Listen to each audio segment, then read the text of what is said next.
All my fellas, all my fellas, all my fellas, all my fellas, all my. My name is Sozo. I'm in my mid-20s and I live on my own. For years I've had a pretty rough life, but as time has gone on, I've moved past that. Nowadays I tend to a business I called Cafe Autumn. It's mainly just a place for me and my friends to hang out. Sometimes we'll get a newcomer or two. It's quiet most of the time, but honestly, I enjoy it. Here, you can do and say whatever. There's only one rule. Don't be a cunt. I'm here today to talk about an anime I recently rewatched. You see, anime are works produced most prominently in the East, involving colorful characters and different kinds of stories such as slice of life, adventure, fantasy, and science fiction, and so on and so forth. Sometimes even combining more than one. And one series I have my heart set on is K-Project. Today will be the day I make a video discussing why a show like this has a great understanding of visual storytelling and balancing exposition by knowing when and where to utilize dialogue properly, instead of what most stories in the anime do, where the main character or the narrator just talk and talk constantly. I never really enjoyed those stories. Why can't most anime just show and not tell as much as they do? I mean, if a person watching was really interested, couldn't they just see for themselves if it's a story they want to watch instead of listening to it from someone they don't even know? Street dogs, your ducking dog, catch your next knowledge, distilling your favorite. Season fabulous Idaho, how she concealed lazy boy. Y'all missing out on this.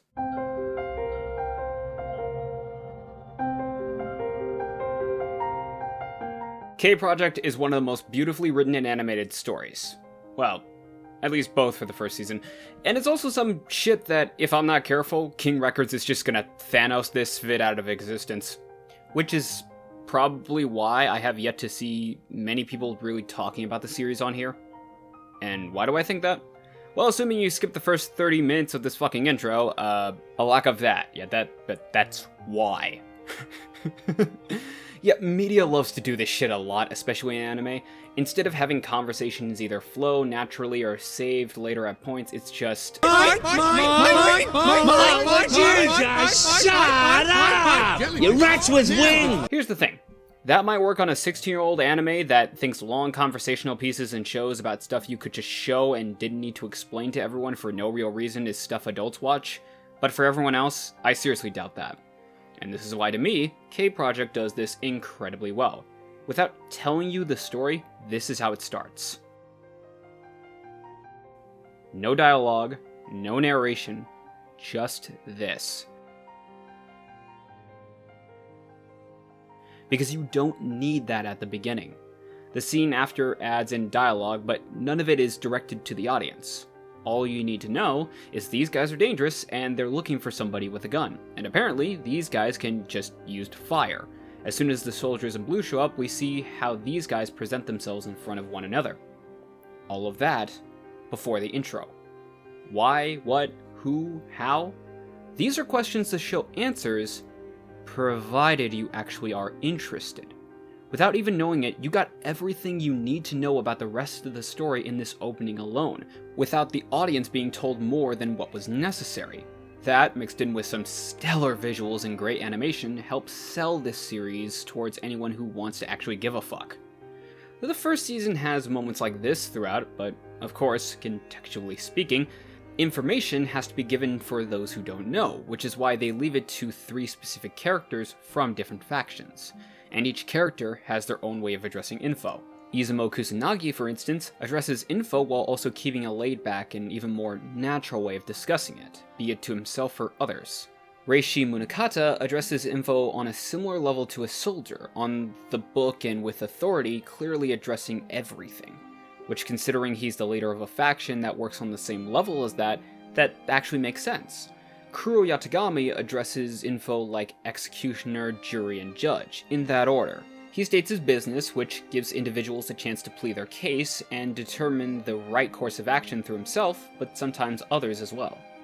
Having these 3 characters be info dumps in their own ways when they need to helps determine when there is and isn't a good moment to do such a thing. This is something even a number of popular stories have a problem with. Maybe you want to address info, but you spend every opportunity making characters a wiki page. Maybe you want to address info, but you don't know how to differentiate between characters, so the dialogue all sounds the same. Maybe you want to address info, but you waste most of it telling the audience what they can already pick up and see fine clearly enough. Aside from context, this also goes into the world building, which, interestingly enough, this takes what I like to call the tourist route of world building, and every guide you come across being a different one that informs you in their own ways. The world is already built, there's nothing more to really construct anymore, but instead you walk around seeing the beautiful sights and locations, admiring the scenery and taking in the new experiences, or in some cases the previously established experiences. And then you stumble across 3 people, a local who's been here most of his life, a policeman, and a world historian, and each of them inform you on what you're currently looking at points. There's more you're obviously missing out on, sure, but you learn enough to both answer most of your questions and become invested enough to enjoy what you've seen. And speaking of which, while I would have given a synopsis, I'll leave that for you all to learn about yourself in watching the show. I will say though, while Season 1 is one of the best stories I've watched still, everything after is really bad visually.